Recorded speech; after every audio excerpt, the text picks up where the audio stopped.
ఏ స్నేహము కావాలని ఇన్నాళ్ళుగా తెలియలేదు.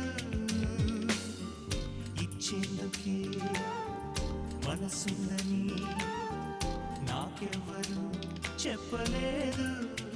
చెలిమి చిరునామా తెలుసుకోగానే రెక్కలొచ్చాయో